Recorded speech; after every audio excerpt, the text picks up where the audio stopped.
সমূহ আমাৰ কোকৰাঝাৰবাসী বতা ৰাইজলৈ আপোনালোকে বহু আশা কৰি আছিল যে আজি আমাৰ হাইকোৰ্টৰ কেছটো ভাল হ'ব আৰু আমি নমিনেশ্যন দিব পাৰিম। কিন্তু দুৰ্ভাগ্য যে আজি কেছৰ ৰায়দান আমাৰ বিপক্ষে গৈছে। আমি মহামান্য আদালতক আমি শ্ৰদ্ধা সন্মান কৰোঁ। এই সম্পৰ্কত আমাৰ কোনো অভিযোগ নাই, কাৰণ যেহেতু চৰকাৰী পক্ষই ষড়যন্ত্ৰমূলকভাৱে আমাৰ এইবিলাক কৰিছে, গতিকে তেনেকুৱা ক্ষেত্ৰত সকলোৰে এটা আশা আছিল যে হয়তো এনেকুৱা ধৰণৰ হ'ব পাৰে। এতিয়া যিয়ে নহওক, অহা 29 তাৰিখে আমি নমিনেশ্যন দিম।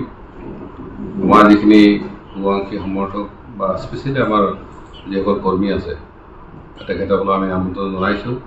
আমি আশা কৰিছোঁ যে অহাকালি নমিনেশ্যনৰ পিছত 20 তাৰিখত যদি স্কুটিনিত নৱসনীয়া ষ্টেণ্ড হয় এজ এ MP কেণ্ডিডেট হিচাপে, তেতিয়াহ'লে নিশ্চিতভাৱে আমি এই ৰাজনৈতিক সংগ্ৰামখন আগবঢ়াই লৈ যাব পাৰিম। গতিকে তাৰ কাৰণে অলৰেডি আমি হাইকোৰ্টত আকৌ এপ'জ কৰা হৈছে। ৰাইজে নিশ্চিন্ত থাকক, আপোনালোকে আমাৰ প্ৰতি যিখিনি আস্থা ভৰসা বিশ্বাস ৰাখিছে সেইখিনি অটুট থাকক।